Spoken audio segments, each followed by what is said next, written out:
You are listening to the Red Roots podcast.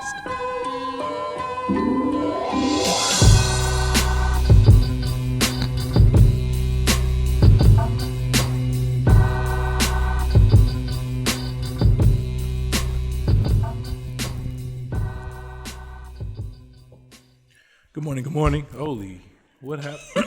Morning. What just happened? Came back. I didn't know that was going to happen. Yeah, good morning, good morning. There we go. Morning. Back. Like, I don't know how that, I was just talking and that wasn't there. I was just talking. Yeah, I don't know what's going on with my voice lately. It's been crazy. You guys doing well? Mm-hmm. Yes. Everybody healthy and happy? Yep. Yeah. Laughing already, so that's a good start. Yeah? Yeah. How are you? Good. Chilling. Would you like to know a fun fact for the day? Yes, let's do Well, I mean, this. it's not actually fun. I don't know why I called it a fun He's fact. backtracking now. It's not Already. It's actually Going back terrible already. In news. case it doesn't go over. But today marks exactly 100 days that we've been in quarantine. Today is the Oh, boy. 100th day. That is not So fun. in 22.5 or roughly that more days, we'd have done a third of the year in quarantine. That's your fun fact of the day. Thank you for the math. For doing the math on that. Too. Yeah, I didn't sleep well last night, so I had to work that out. I got a lot of stuff to say. That's depressing, first off. I mean, it doesn't change anything, but just knowing it, it's like, gosh, it's been that long. How did you come, did you count? Yeah, I just went back to the day that we started. Just went back to the day and counted. So you counted the calendar. Yeah, I went on my app, the calendar app, and just counted through the I just days. imagine you like 1, 2. You can ask Siri how many days from March. I Whatever didn't know to you now. could do that. No. Yeah. But he couldn't sleep anyway, so it Yeah. occupied his brain. He always does that though. Yeah. Like he always does stuff like that. So like if I'm listening to a song and he likes it, he comes in the office with his phone with Shazam to get it instead of just asking me. Or like the things are more complicated. Way. the first time I was listening to some worship music or something Sunday, and I guess he went and you were like you looked it up and were like typing lyrics out and trying to figure out who it was, and he told me something a couple of days later. He's like, "Yeah, I really like this." I was like, "Oh, you know?" He's like, "No, I looked it up." I was like, "What? How did you look it up?" And he was something you were telling me like that. Typed in the lyrics that you heard. I'm like, you could have just asked me right there. I had it on the screen as just complex for no reason. Some people are raised to be very independent. Yeah, it's good. I just don't want to disturb you. That's all. I'm the opposite. I would ask Ramon everything, and he's like, just Google it. Well, no, because we'll be watching a movie, and we're watching a movie that came out yesterday. He's about to exaggerate, by the way. And no, I'm like watching a movie come out. Where's he going? I'm like, I don't know. Well, to be Not fair, a you movie director. always do that. I bet. Okay, this is what's going to happen. She's going to fall in love. This is going to Because happen. it's only on chick flicks because they're all the same. You just change the characters over and over. My dad calls them sick flicks. What is it? Lifetime? The Lifetime movies, Lifetime movies, Network or whatever. Yeah, movies are awful. That I don't like. All this protesting and tearing down. We need to tear down Lifetime Network. Can we put that on the list? That is terrible. The women movies. Yeah. It's always the same. There's three movie lines, and it's the same thing over and over. But they're woman movies, according to you. So why are you even concerned? Because I have 2 daughters, and I want their heads to be poisoned with this ridiculous, idea that the only things that happen in life is a lady falls in love, and then he finds somebody else, and she finds another way to get him. That there's a sick kid who gets better in the end. And then that there's a crazy woman who's out for vengeance on all of her ex-boyfriends. So you think just because we have girls that they're going to fall into this trap of No. liking I just don't Lifetime like. movies? I don't like the portrayal of the only way. Chick flicks should be so much like this. It should be. There's so much substance. Substance. There can be more substance. Yeah, absolutely. There Much needs to more. be I because agree. women are very intelligent, and society would not be the same without women and their contributions to society. Mm-hmm. And therefore, to keep all that out of Lifetime, I feel like is an agenda of the mainstream media. I'm just kidding. Yeah, I'm but not if that you person. start there, then you have to start protesting Old Navy and No, little no. children's place because their girl shirts are always like little princess No. or That's unicorn. That's not the issue. That's whatever. Because people like that. They'll sell whatever you like. If people stop buying that stuff, they're gonna stop selling. So then, do they So not they're make not- movies according to what people like? No. But they're not telling you what to like. They are selling you what you're looking for. When unicorns are in style, so they popped up with unicorns. With these movies, Are they in style or are they becoming in style because it's what you see all over T-shirts. Unicorns? Yeah, I mean just the things you see on clothes. Uh, Are they in style, or do they tell you what's in style? You think Old Navy started the unicorn trend? No. Exactly. Like Old Navy doesn't start any trends. Like they just they follow, and like and so. Well, we don't shop Old Navy. I meant like children's place or whatever. And you can pick. You can choose not to get whatever. Movies are about like portrayals, and you don't know what you're getting until after you get it. You buy a T-shirt, you know exactly quality, not so much. But like with the shirt, you see it. You see the complete image of the T-shirt. Do I want it? Yes or no. A movie, they give you little ideas what it's about. And that's why we're disappointed a lot of times with movies, because you're like, oh yeah, and then you go and it's like, oh man, that was a dud. It was terrible. Like Mona Lisa Smile. Remember that? Horrible. Worst I'm date so ever. Sorry. We went to the movies. We were dating like I don't know how many years ago, 15 years ago or so, 16 years ago, and there's a movie came out called Mona Lisa Smile, and she The wanted to see it. cast seemed amazing No, it in didn't. my opinion. No, it didn't. No, it didn't. Who named the cast? Julia Roberts, Julia Stiles, It's okay. There are already too many Julias. Too many. Kristen from the Spider-Man movie. They all play the same characters though in movies, so it's like that movie was destined to be awful. And so she wanted to see it, and so like she picked. It was her time to pick the date or whatever, and so we went to see Mona Lisa Smile. Did we walk out? Yes, we did. It was. We did. It was terrible. We walked out and met another couple walking out at the same time. I Yeah. believe. And the dude like high fived me like behind, like. This is never happening again. Yeah, no, it's terrible. Yeah, I feel like we need better women's movies. The movie, what do we watch? Oh no, it wasn't a movie. It's a docuseries. Madam C.J. Walker. That like there's depth to that, right? Like, and there's more. It's historical. The book that you got the other day, Hidden Figures. Like there's depth to that, and there's so many different. Amelia Earhart. They can do a movie on her. Like, I don't know. There's so many different things that can be done, and so much more depth than other than Crazy Lady, Needy Lady, or Sick Lady. Those are pretty much the Lifetime movies, and it's like always like Crazy lady. yeah, like she's always burning the house down and getting vengeance and stuff like that. This podcast went off the rails before it didn't even get on. We might have to just cut it and start over. Didn't even get on. No, ain't cutting it. Forget it. So, anyways, back to Jesus. Speaking of, Jesus doesn't like these movies, Mona Lisa Smile and all that. Anyways, so what we want to talk about today is I'm hesitating because I forgot what the thing was. The importance of mission and vision. It would say vision. The importance of having vision and missions. And is that what you said? How important is vision and mission? How important is having a mission and a vision in missions? Oh, is that your attempt at like being clever and rhyming? It wasn't an attempt at all. It was a tongue twister. Oh, okay. Well done. So, how important? We'll just say, yeah, mission, vision. But we'll kind of clump them together, so we don't have to every time. We don't have to redefine every time what we're talking about. So, yeah. So, how important? So, you've been here for a year and a half. Yes. Ish. Yeah. Yeah. So, you've been in missions for, I don't know, 11 years? Yeah. And so, okay. So, let's start from the beginning. So, when you left from, and you've talked about this a little bit before, but we can talk about it again. No, it's fine. So, when you left from missions, when you left to come here, did you have any type of vision, or like, were you like, this is what I'm going to, I don't know. Expectation, I guess, is part of it too, but. Not really. I had a very short brief as to what I might be walking into, just generalized. So all I knew is I'd be going to a local community church that had a emphasis on solid and biblical teaching and preaching, and that I'd be helping with a football outreach. That was literally all I knew when I was walking in.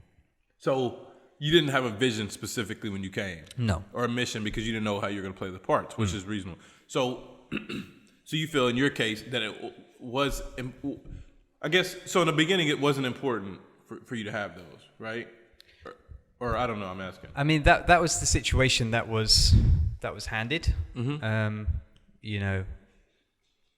I think the hardest part about it was the fundraising without that vision was really tough. I I don't know if that's jumping ahead No, or anything, but I mean, that whole trying to raise money, going around doing talks, speaking to people, and they'll be like, so what is it that you're going to be involved in? What is it that you're doing? Just be like, a church that preaches the Bible. Yeah. Like, don't all churches do that? So that was the toughest bit. Like going back now, when I go back to the UK in a year's time and hope to fundraise again to come back, that's going to be a lot more simple. I hope, on the basis of, I know what it is that I do. I know the roles that I have. I have the vision of the community, of the church, of me personally, what I want to achieve, where I think God's leading us and leading me as well. Yeah. So having that makes like fundraising, getting people on board a lot easier. It's very difficult to persuade people to join with you in a mission that you're not really sure of what's going to happen yourself. And I think too, like, you didn't know us at all, so you didn't know who you're going to be working with. Is it going to be? Are they jerks? Like, are they going to like keep me like and not allow me to do anything? And everybody has different ways or whatever. But are they going to like kind of not oppress? That's not the word I'm looking for. But are they going to like kind of keep the seatbelt on? Yeah, limit my access to things for the first year and a half, or the 2 years. So you don't want to overshoot it. But now, like you said, now I think in having freedom to be able to, and even motivation to be able to like, hey, let's go for it, whatever, launch it out. We support you, we help you. I think that probably helps. Yeah. Being able to be like, okay, well now you start, because vision comes naturally at a certain point when you're motivated and when you're like, when you see possibilities and needs and possibilities and stuff like that, and then your talents or passions, it comes together and creates your vision. And so then you're like, even without trying, you develop a vision for what you want to do and where you want to go. And so you're saying with that, when you go back, it's going to be easier, at least on your part, to communicate. Yeah. That, like, what exactly, when people ask, well, what is it that, and you've been here, so you have a picture of it. It's tough because anything else in life, I don't think you should start, I say that, but there's probably some things I'm just not thinking of. But I don't think you should start without just a vision of what are you doing, what do you want to do here and stuff like that. But missions is kind of different. I'm not saying you should start without vision, but it's hard in that case because you come to work with people you don't know. And so it is a bit arrogant too to come and be like, yeah, I'm going to run the church. And like, I'm here to rule and reign. You know what I mean? It's a very weird thing. Yeah, exactly that. Because it was a case of, because normally the way Latin Link work, my organization that I work with, is if you're doing a short-term placement like I am, you go to a city where there are other Latin Link members. And that way you kind of like integrate with them. They show you the ropes. They help you settle. Like they can give you a little bit more background to the area and things like that. Obviously, I came when the 2 Latin Link missionaries had just left. So it was kind of like they left and I arrived situation. So that in itself was even more different because it doesn't tend to happen in the organization. So even then it was like, okay, now I am definitely going to a city where I know no one.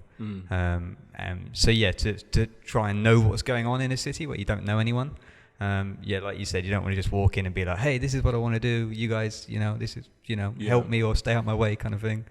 You don't want to just walk in with that kind of attitude either. Because then you're on an island, like, you know what I mean? Straight away. I think that sometimes we feel that the more elaborate our vision and our mission is, the better. But in the beginning phases, when you first decide to become a missionary, like a simplicity, I think would be the key to I don't want to say the safest bet, but it's effective. Simplicity. I'm going to serve a church here in this area to underprivileged children in a football program. That's specific, but it's not elaborate. It's very pointed. People automatically know what you're going to do, and then you can just add. And because we're part of a local church, we're going to see where other areas I can serve in and what develops after that. But it is hard though, because it's even hard to say that because he could come and we could just be like, oh, that's true. He can sit back there. It could be like so he came thinking he's going to be involved, and then we're just like, no, we don't. For whatever reason, if we could be jerks about it, like we don't want more missionaries involved. I don't know, whatever. Yeah. We want Bolivians to be involved only, or that stuff exists and happens a lot. So it's hard to. Because you don't want to undersell yourself, but you don't want to oversell yourself either. And then it looks like you're doing nothing. Because you said, even if you didn't say you're going to be doing a lot, you said, yeah, I'm going to see, we're going to see where we fit in the church. And where I can help out, and they come and be like, oh, we don't want you to help at the church. Yeah. And now people are like, hey, how's it going out helping at the church? Oh yeah, I'm not helping out at the church. So it's you know what I mean? So it feels like, oh, what are you doing? You know, because I remember we were in this place where it was a little bit frustrating because we felt like we wanted to share this, but we didn't. It was a lot of uncertainty about whether this would happen or not, or if it did happen, will it work out? And so you don't want to appear to supporters and to your churches like you are unstable or kind of iffy, like you can't commit to something, you know. But a lot of what you do on missions is when you get to know your culture, your community, and you try to meet a need. It's just that you're figuring it out, right? Like in a relationship, you're figuring out what works best and how to grow together. I think that's how it is in missions when you serve in a specific community. You know, you're kind of getting your feet wet, trying to figure out what gifts you have that you can give to the community and how God can use you there. So you try a reading program, you'll try an English program, you'll try this, but then one day something is going to stick, you know, and that's what you run with, yeah. Yeah. Go ahead. No, go ahead. I was going to ask you a question, so go ahead. Oh, no, my thing was I was just thinking about, you know, when Jesus called a lot of the disciples when they were fishing and he told them to cast their nets. Like the only thing, to my knowledge, that he told them was that, come follow me, I'm going to make you fishers of men. So they knew one thing is that two things. They're going to follow Jesus and he was going to make them fishers of men. So that was a very, very simple mission, you know. Yeah, he didn't say exactly where this is going to end up. Yeah, but it was enough to have, you know. They knew they were going to learn. I mean, they knew that he was a teacher or whatever, and like so they knew they were going to learn some stuff, but they had no idea what they were signing up for. And yeah, I think that's a good example, though, because I think sometimes if God were to reveal to us in the beginning where we're going to end up, then we probably wouldn't do it. I wouldn't have had. I mean, I'm happy now, but in the beginning, had I known that things would end up in the way that they are now, back then I would have looked and be like, ugh, I don't want to do that. Now, it's just, what you can't plan for is the transformation that God is going to do in you, because you don't know exactly you think you're good. That's why you're going on missions. Is you like, I'm good, I'm mature, not perfect, but no one's perfect. We say that all the time. But you think like, oh, I'm not.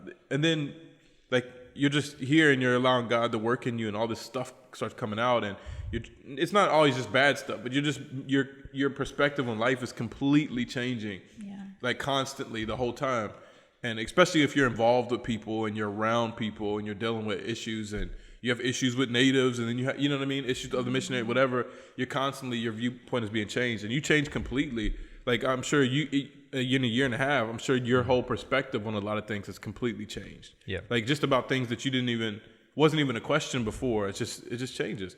And so and I'm not saying only through missions, but just you talking about missions, just so people don't think that we think missionaries are higher up, but just in the process of going into missions, I think is the first step. But then the process of becoming, I don't want to say missionary, but just in the process of serving Jesus and really trying to reach people for him, like you're changed a lot, and it starts changing and it changes what your desires and expectations are, changes your methods and your perspectives and the lens that you see the world through. And so he's transforming you. And so obviously vision is very important, but it's also like, it's just a tricky thing, because it's like, okay, well, you have no idea what you're going to be doing 5 years from now. You may be in the same place. It's not what I'm talking about where you're going to be, but what you're going to be doing. Oh, I came here to start, like you said, a children's outreach. Well, you could end up like being a church planter, or you know what I mean, or a worship leader, or something something, or I don't know, doing some type of community rehab center for reformed prisoners, or a halfway house or something like that.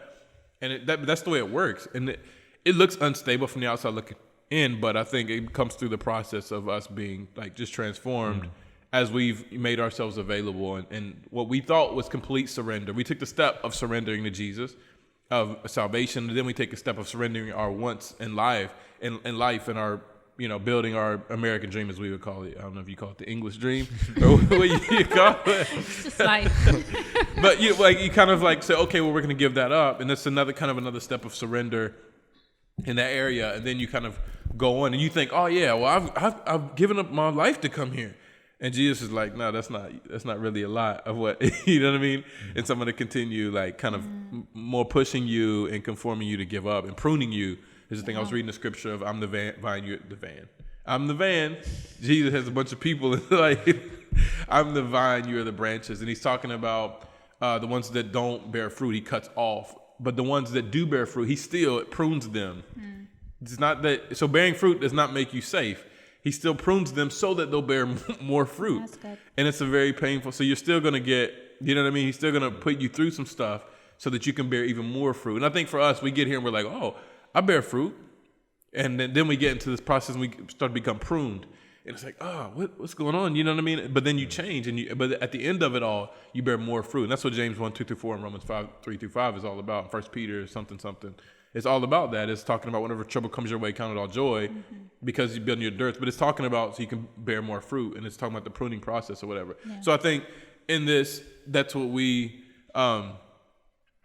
deal with that a lot. As you come in, like I said, you take these steps and you're sacrificing whatever, but he's pulling you more and more to sacrifice. And it's that process of sanctification, transformation, or whatever, and it's bringing you, more and more to this image. Then you look up, and 5 years have passed, and you think back, like, man, remember 5 years ago when I wanted to, do a kids feeding program, which is nothing wrong. That's a great thing. But how did I get so far away from this? It's because, he's just renewed your mind and transformed you and conformed you to his. But he needs you to take that first step. And I think taking the first step is a big, obviously it's a big thing in everything, but you don't realize what you're stepping into, you know what I mean? So I think, going back to what I was saying originally, is I think if he reveals it all to us, we would never take that first step. Because you're like, I love football. I love it. And then he's like, God's like, well, I really want you to give guitar lessons in the long term. You're like, oh, no, I'm not going there. Like, you know what I mean? I don't play the guitar. What is that? But somehow through the process, like, he molds you and shapes you to be a guitarist. And now you love the guitar, something that you never would have signed up for. You never would have signed up for with reason. And so it's not that he tricks us. It's just that he knows everything and we don't know everything. And so we think we know. And he's like, oh, okay, if that's the reason, okay, go on. And it's not even like he speaks to us or pulls us, but we just go on that thing. And he has his whole plan. And we have our whole plan. And it doesn't always line up with him. And so we surrender. Then it does line up. And every single time, we're all the better for it. Like, dare I say, maybe not happier. I don't like that word, but more joyful. You're in joy and peace because you're living in his plan. Not just I'm living in his plan. It's some spiritual idea, but you know it by the way that you live your life and stuff like that. So I don't know. Anyway, so when you first came to Bolivia, did you have a vision? Like when we first came here. When we first came, I knew that we were going to be helping out at an orphanage, and so I just thought and was okay with at the time that one day we would have an orphanage or continue to work at the orphanage, whatever. I just knew it was going to be orphan care. I was sure of that. And then I got pregnant, and then I wasn't going to the orphanage anymore. And then we adopted Jolie, and then we had 2 kids and couldn't go to the orphanage anymore for a while at least. And because we would take them for visits or whatever, and the kids love the girls. They're just babies, though. Yeah, they were just so little. More hassle to take them over. You just watch them at the orphanage, or I can watch them at the house. Which one is it? And so after that, things just changed with the ministry there and then our roles. And so that was just the end of it. I knew during my time serving at the orphanage that I didn't want this. I saw all the legalities of it. I saw all the issues with the staff, things that I wasn't prepared to take on, nor did I have the resources to do it at the time or in the near future. And so things just changed really quickly, and it became very clear to me that an orphanage work wasn't what we were going to do. But I wasn't sure what it was that we were going to do for a long time. Yeah. So at what point did you feel like vision came in and been like, okay, this is where we need to have vision. We need to kind of start planning and thinking. It's probably a different answer for you and for me. Because for me, it was like when we started getting so our first 3 years were internship. And so, but after the first year and a half, we kind of were allowed to be more involved. We were involved in ministry, but we were allowed to step into leadership positions or more or less and lead things. So for me, it was like when I became the youth pastor at our church. Mm-hmm. And so it was like, before then, I'm just a vision person. Yeah. My mind is always wondering and stuff anyways. And Simon's laughing, but so I'm always thinking, you know what I mean? I'm just always have an idea, always. Yeah. And I used to have this book. I was just going to say that to those of you who don't know Vermont, he has lots of different books where he would write his ideas down, his vision, things he would love to do, even crazy things that he doesn't know he would ever get to do. He will write it down anyway, and then years later, like, look, we're doing this crazy thing I never thought we were going to get to do. Yeah, that's what you made me do in like. You made me. I didn't make you do it. Simon, grab this piece. You made me. Write it. Write it. I'll rephrase it. That's what we did. First week that I was here, we went to the office. And he was like, what's your vision for be here? Do you have a vision? Let's work out a vision. And we walked through all of that. Like short-term vision, long-term vision, things that I'd like never really thought. Was that hard for you?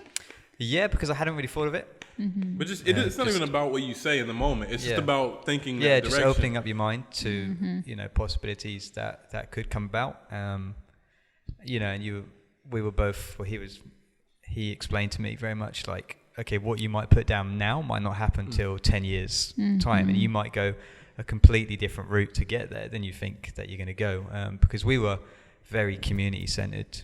Like that was very driven. Like that was my vision. That's what I thought. Oh, maybe this is something I want to do long term. Children's pastor wasn't on that list of things going in, but we've gone through all this process and things, and we're not. I mean, we may be a few steps closer to a community center, but the things I've learned along the way, this is like the different route that I've had to take to get to where we are now. It's 100% benefited me for if in 5 years' time we are able to open a community center. The route that God has taken me on over this time is 100% equipped me better for a community center. Yeah, no, you're 1,000% right. Like that's still my dream to do community center stuff. But it's like initially we weren't as involved with the church and we didn't even know what they're going to look like. So it was point A to point B. We're at point A, we need to go to point B, community center. Well, community center has not, the priority is not, it's still a necessity. Even the more time I spend here, the more I learn and think and spend time and just whatever, talking to people in the community, just looking even, observing, the more I realize the necessity for it. And it's like, but the idea is maturing as well. So initially I think, had we been able to do it like that, it would be like, oh man, like you go noticing more needs and stuff. So the idea is mature. So every week, like there's a different idea, not of just expansion, but like you see a different angle of a need that would meet. And so now instead of going from point A to point B, it's like you're going, community center is now point D. And so you go A, B, C, you know what I mean? It just goes all the way around or whatever. And so it's still there when it get there, but and you're right though, and so it's frustrating at first when you realize that you're not just going to be a quick trip or whatever to get there, but that journey and process, man, you grow so much in that, and you can't have vision for that, you know what I mean? Like so, it's like you can't say, oh yeah, I'm gonna, because the most logical and correct way to do it is point A to B. You don't say, we even talk, like we look down on that as a society when people can't just go, they take 16 years off of work and do whatever and all this other stuff, and like so it's like, oh, why don't you just get to the point, whatever. But when it happens like God's way, then it's a really productive thing or whatever, and you just learn, like you said, you learn so much about yourself, about God, about the community, and just your relationships grow deeper, and it just becomes way more beneficial. And so I don't know, I think it's just a very interesting thing in that perspective of like, because you come with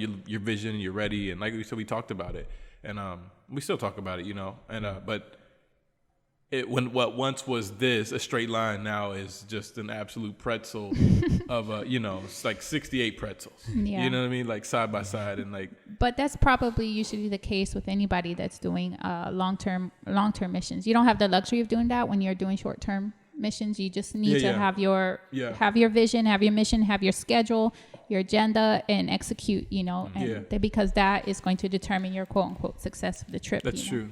But long term, it's hard to do because you can't predict the family moments, the suffering, the losses and the challenges that come along the way that require you to change things along the way. So that's true. That's very true. I mean, I know vision is important, but I also know that it's not. So like I know that I'm a imaginary like, you know what I mean? Like I'm always imagining, dreaming and stuff. And like she was saying, I don't even show y'all half of the stuff I write down in the books because you're gonna It will think I'm an overwhelm you. idiot. You're gonna think I'm an idiot. I don't know if it's gonna overwhelm you. You're just gonna think I'm an idiot. You know what I mean? Like I don't think I think you'd be underwhelmed probably. And not with Good the luck, idea, buddy. but with me. Like, oh, this guy's a freaking idiot. Like, get me out of here. You know?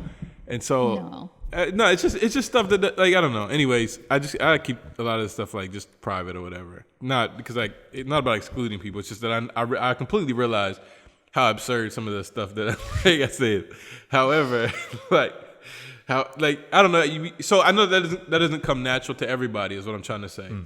And so I think some people are completely fine with just like, oh, they'll show up there, and I think that's super necessary as well. Because I've had to learn. Just like some people have to learn that to dream and have vision, I think some people have to learn to shut up and submit. And like I had to learn that in the beginning because I am just a natural daydreamer and whatever. And as a kid, that's distracting. But as an adult, like my daydreams aren't like, I wonder how fast that car goes. Like that's not my daydream. It's like it's always like not always, but usually about like something about ministry, whatever, accomplishing something or something. And so like it's a beneficial tool. However, you have to learn to sit on that and submit and serve other people and stuff in certain times until the time is right. And so I think it goes both ways. Some people are super comfortable with serving under other people, which we should be. Yeah.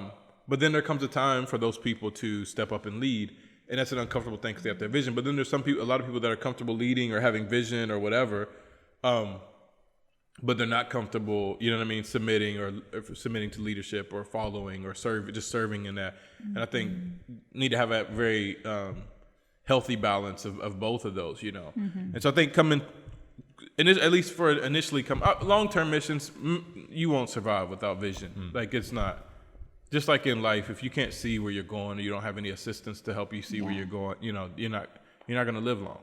You're not going to live long. And so it's the same thing with missions. You have to have in the long term, but coming in the beginning, it's hard to have because you have no idea what to expect or whatever. But I think a lot of our vision and mission and stuff like that has to do with when we first come on missions, has to do with other people. So we're looking at, okay, what can I do for this community? And we're Googling the stats about the community and stuff, which is good. You need to learn as much as you can. And we're trying to figure out, okay, well, what do they do at the church? And you're trying to figure out how you can help the church. But I think maybe, and I'm just talking in the moment, so this is not a well thought out thing, but maybe like when we're starting ministry and stuff like that, maybe our vision should be for us. It's like, okay, well, what do I want God to do inside of me? Where do I want to grow? Where do I want to invest in myself, right? Because you have a lot more time in the beginning when you start and you're working under somebody.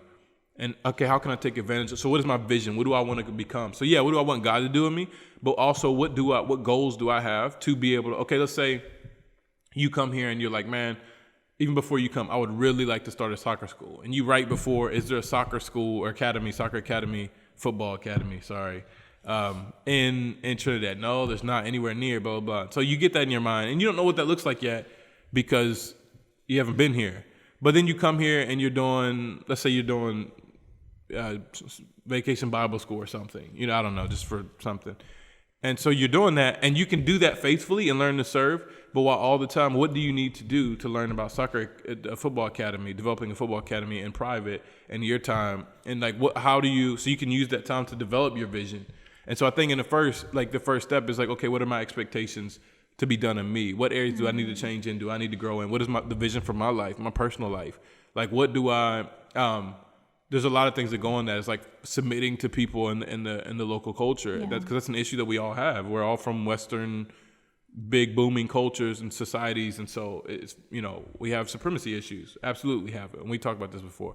But so there's those different things like okay, submitting to my Bolivian brothers in Christ, finding some people, joining the church, being this member, growing in my relationship with Jesus, obviously, but like, okay, what bad habits do I have that need to be conformed more to his image? You know, what things do I have need to be lopped off and whatever. So, okay, so the vision for me, so what do I want? What do I expect God to do in me through missions? And those are, I'm using very like personal things that can be done anywhere, but I'm just using examples. And so in the grand scheme of it, what do I expect God to do in me for this next 6 months or year, whatever it is? And not in a selfish way, but like, God, I want you to transform me so that I can be effective, you know, so that I can be, and just, I think maybe that's the vision we start with, because I think from that, if we come with that heart, a humble heart, and a heart that's really seeking God, and we come and we serve the people here, then it humbles us in our service to people. And when we're humbled in our service, we build stronger relationships. Yeah. We see real needs. We hear about real needs because people feel comfortable talking to us. And from that type of stuff, we develop passion for the people, not just for stuff for the people, but for the actual people, the faces, the names, the Juan Gabriels, the Jose's, the, Abel's, the whoever's. And so develop a passion for the people. And so when you have that, now you can take your football academy and it gives it so much more depth and purpose. Now, you didn't have to throw it away, but it gives it so much more depth and purpose because you've combined it with, so yeah, you can have an idea, but it's not a full planned out vision. But I think first the vision is like, okay, well, like, God transformed me. And anyway, maybe we don't see it, but anyway, I need to be transformed. What is your vision for now? I want God to do a mighty work in me in the way that I see, people. I want to see people as image bearers of Christ or as image bearers of God and his likeness and image, whatever like that. And then from that, I think just having that base, then you can develop your own vision. It's not your own anyway, but you know what I mean? Like develop a vision of something that you want to do. Yeah, I think that approach actually would lend to missionaries' longevity on the field too, because a lot of us get discouraged in our first year because we come with high expectations. We feel like we haven't gotten the language down. We don't have the culture. We can't even make friends very well because we can't speak the language. I miss my family. It's Christmas time and I'm alone. Yeah. And so it's the wrong me focus. You're saying like focus more inward, like, Lord, what work can you do in me? But we do the other me focus, like, oh, me. I'm not comfortable. And so that approach, that perspective actually will benefit anybody who wants a longer, I hate saying career missionary, but a longer span of time serving on the mission field as well. Yeah, because I think if you come and you say, I'm here to help, I'm here to lead, or whatever that case may be, if that doesn't work out, then you feel like a failure. And you're like, man, what? And you start that self-talk, right? Like the inner voice or whatever you want to call it. Like, why am I even here? Yeah. And you calling your friends and they're all having a good time hanging out without you. And you're like, you're just looking the whole, you know what I mean? The whole time you're looking like, oh, life's going on without me. And now you feel like you're missing something because you feel like you're not effective here. But yes, you're here to be effective, but you're also here to be affected. And so understanding the order of that. And so, you know what I mean? But when you have that approach of like, okay, I'm going to be not Bolivian because that's not going to happen, but like, I'm going to be one of the people. I'm going to be family. I'm going to embrace, I'm going to learn, I'm going to grow. I'm going to, study, submit, and prepare myself for whatever it is to come that I want to do or like you said, try new stuff too, like taking advantage of that time. Then you're building something, you're building something and that God will use long term. And again, everybody doesn't have to be here long term, but it doesn't really matter how long you're here. You want it to be effective time. I think you still have to put the effort and the submission work, dare I say, or the surrender work, or whatever you want to call it, of leaving yourself open and vulnerable for God to do a mighty work in you in any way that he sees fit, whether it's through a cat walking down the street or through a drug addict neighbor, you know what I mean? Allowing God to really break some of the hard spots in your heart. This doesn't make sense, but hard, you know what I'm talking about. Places where your heart is hardened. It's the biblical way to say it. And like some different things where you've become callous to or whatever, and just, allowing God to break through that in any way, shape, or form. And from that, I think ministry is born. I think vision on a for everybody else level is born. Not just for, obviously for me too, but it's hard to have a vision for other people if you don't have a vision for yourself. And hard reads impossible. You know what I mean? Yeah. You can put all these expectations on everyone else, but you haven't put any expectations on you. And I think beginning out, because it doesn't matter, you don't have to know anything about Trinidad to say, God, I want you to work in me. I want you to humble me in the areas I need to be humbled. I want you to encourage me. I want to, I want to be uplifted. I want to learn to love people. But, and it could be the worst place ever. But if you have that mentality, you're going to grow a lot, even through the worst situation, because Jesus tells us to love our enemies for a reason. That's what the Good Samaritan's about. It's about who's your neighbor, your enemy, your worst enemy. So if you are the most left-wing person in the United States, Donald Trump is your neighbor. If you are the most right-wing person in the Barack Obama or, the people that you quote unquote hate, those are your neighbor. And those are the people that's the point of the Good Samaritan story. It's not just a cute story about somebody helping someone, but I was talking to a friend about this last night, but those are your neighbor. And so just revealing that to us and allowing us to, so if we can grow through loving our enemies, then it doesn't really matter what happens here. because we know that God can and will use it to grow us. And so when you have that perspective, but I think you put unrealistic expectations on something that you don't even know what you're getting into, you're just setting yourself up for letdown. And it doesn't mean don't have expectations, but just definitely having the priority of your expectations, or prioritizing them. I think as well, sometimes visions just don't work in a sense. Like on paper, they can seem like perfect, like all of this matches up, all of this works out well, and then reality of it just doesn't go how you thought it might go. It doesn't work. I can think back to my time in Potosi a few years back now. On paper, that was the perfect placement for me. I was only there for, I was only going to be there for 5 weeks. It was kind of like a testing period. Yeah. But everything on paper, I looked at and thought, yeah, I love that. That's great. And I was really excited to go. I go there, and I just didn't click with the city at all. Just the culture, the climate, the city, the working environment just wasn't me at all. Yeah. And that's, that can be discouraging. That can be difficult because you're there like, man, I really thought this looked perfect. It sounded perfect. And now I'm here and it's not lining up. It's not working. And you go back and you try and be positive about your time there, and you go, oh yeah, I learnt this and I grew in this, and because like you said, God does do things through those really difficult times and periods and whatnot. But it was having the simplicity of knowing that God was calling me to Bolivia, that when I came back from Potosi, it's very much like, okay, Potosi wasn't right, but I still feel Bolivia's right. So where to next? And I think if I would have had like a more specific vision, this is what I want to do. I want to do this, and this. I go to Potosi, it didn't work. I think I would have then just given up. I'd be like, okay, that didn't work. That vision wasn't for me. I got that one wrong. Yeah. And I don't know if I would have come back, but it was just the sheer having that vision. No, God does want me in Bolivia. And I had another offer to go to Sucre, do work in Sucre, working with university students. And I was like, well, I know, and this offer came through first before the Trinidad one. Yeah, I didn't know this. This is new to me. Yeah, so it was the Sucre. I got an email coming through say, hey, there's an opportunity for you in Sucre. You'll be working with university students. Your mentor will be a guy called Johnny, who I'd met in Potosi. So he came to Potosi to do like a week's worth of teaching. So I met him there. Really, really nice guy. We got on really, really well. So this email came through. I was like, oh, Sucre sounds nice. Oh, I know this guy. That could work out really well. But it's working with university students, and I do not click with university students. They scare the life out of me. I just find them really intimidating. I was like, no, I was like, man, I know Bolivia's right, but again, that one doesn't seem right. And then the option to go back to Potosi was still there, but I was like, I'm just going to hold off for a little bit longer, see what happens. Because it was like creeping up to, this must have been like November, December time, and I was due to leave in February. Yeah. And so it was like, I'm still holding out for a placement 2 months before I leave.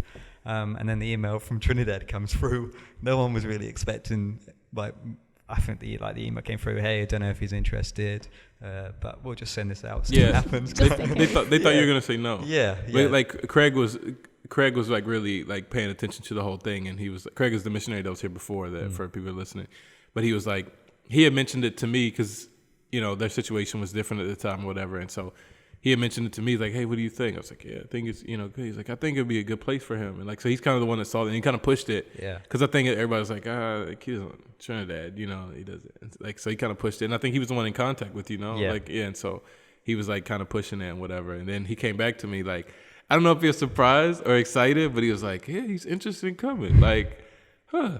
Because, we know how it is, like how hard it is to get people to come to Trinidad and stuff. So what was it about Trinidad that made you say, yeah, because Sucre is a nice place? Yeah. It was the biggest downfall with Sucre was working with the university students. I knew for certainty that wasn't me. That wasn't the vision that I had. Yeah. That wasn't my work in. I had no experience. Like I said, university students intimidated me.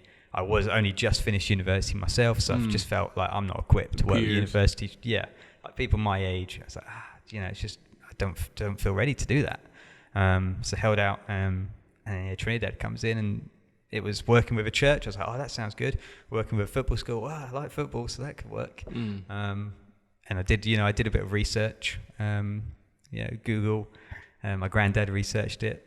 Not the one who came, my other granddad. He was like, But he phoned me saying, Simon, on TripAdvisor, it describes Trinidad as a place that you just pass through. You don't want to stop there. Yeah. Perfect.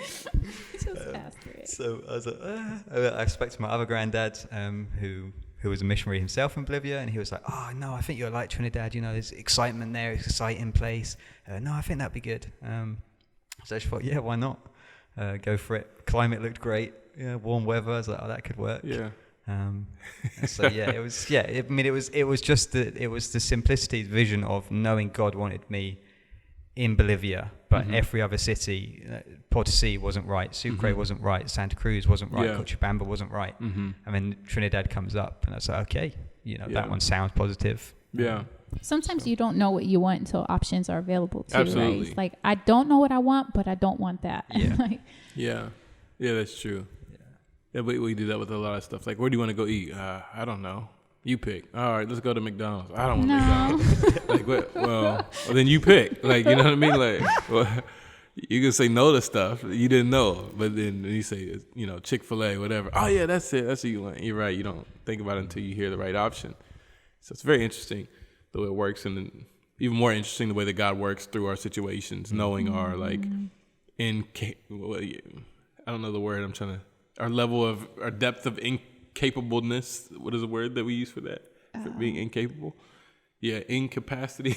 I don't know incapacity is a word. No, yeah. but that's not. It doesn't fit there. Like, Anyways, that yeah. is a word though. Yeah, no, it is. Just use it confidently. Yeah, no, because then it makes me sound dumb.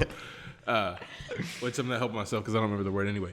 But yeah, I don't know, just seeing how God works through the whole thing and stuff. And I don't know, vision is super important now, and this is what all we talk about is, and casting vision at this point is super, super important for us now. We're always doing. You do it with the children's church leaders, but also with the church. We have to be on the same page as far as our vision for the church and reaching the community and stuff like that. So we're constantly casting vision and challenging people. But in the beginning, I don't know, I just think having an attitude of surrender is probably the right attitude. And you can have ideas and stuff, but not a crystal clear vision because you just don't know. You have no idea. What to expect. So yeah, for me, the answer. No, go ahead. No, I was going to say my answer would be, I guess my final answer would be, yes, vision is of utmost importance, but you have to define what vision is. Vision for who, vision for what, vision for where, vision for when. And I think you cannot exclude yourself from that. Obviously, and definitely you should be, in the beginning, vision for me. Transform me so that I can transform. We said that Sunday, transformed lives, transform lives. And, but I'm already a believer. Yeah, but he's still working and transforming you. And so yeah, super important, but yeah. Yeah, I think also too that would just encourage you not to get tired, and it kind of gives you like a measuring stick. Because some people will just say, well, if my vision is going to change, why even write one, right? Why even have one, and just throw themselves into something and just going wherever the wind blows. And that is not effective at all. You end up doing either everything ineffectively, or doing nothing effectively. so doing everything ineffectively. Yeah, exactly. I agree that vision is extremely important, and in the beginning, at least, just a vision for your life, at least, very minimal, so that you are aware at least of what direction you're going in. It just in general, and then allow the specifics to happen along the way. I don't know. Some people have success with building the water wells, or when they want to do one specific. We're going to go and build a clinic. They do it, absolutely. and that's necessary. And I don't know what the difference there is. Like, why having a very, like, people tell you do this business plan for ministry, 5-year. What's your 5-year business plan? And so you have all of these details worked out for 1 year, 5-year, 10-year. What's worth mentioning is that, and in the context of this, we should have mentioned at the beginning, is that, we're just indefinite missionaries. We just live here. Yeah. Like, we have Bolivian nationality, and so, we just live here. That's what it is. How long are you going to be there? I don't know. Like, we just live here. We don't have any plans to go home in a year, 2 years, or even 10 years. We can't. Now, could we go home? Yeah, absolutely. Anything can happen. But we don't have. And so I think a lot of people that do, projects, I'm going for a year. I'm going for 3 years. And it's a little different because the research has been done. You know that people don't have. So it would be foolish to say we're gonna do a well building project, and you go and people have like all these bottled water places. Like what are you doing? Why are you building another well? We don't need that. So you know what I mean? Like so they still do the investigation, but it's a project and it's for people, but it's not with people. You know what I mean? More or less in that sense, and which again is necessary. But I think that's the difference in perspective, and so I think with that, it's way easier to have the vision before you go because it's less variables. Yeah. I mean, it's a necessity. It's a need that needs to be met.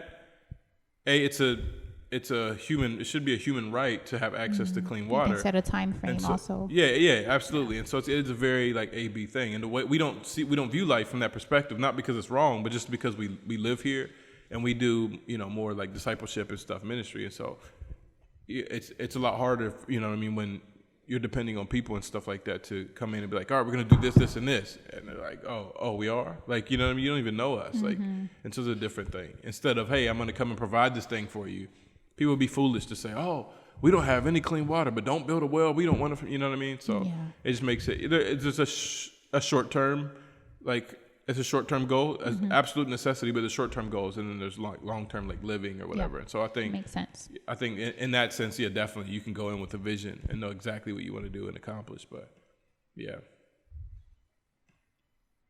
all right. I thought Simon was going to add something. I did too. And then I saw him like doing his head shake, and so I was like, oh yeah. So longer head shake means no, I'm not going to say anything. Nope. So this week, watch Mona Lisa smile. And you will hate me forever. And don't do that. Don't take movie suggestions from Melinda. Cancel Lifetime Network on your TV. No, I'm just kidding. You got anything else? No. Nope. Same things every week. All right. Well, I just looked at the camera for some reason. I typically don't look at it, but it was like it was a person. Anyways. Well, thank you for listening. Hope you enjoy today's episode. And, we appreciate your support, your love, and your prayer for us. And we're praying for you. And, thanks. Have a good week. Provecho.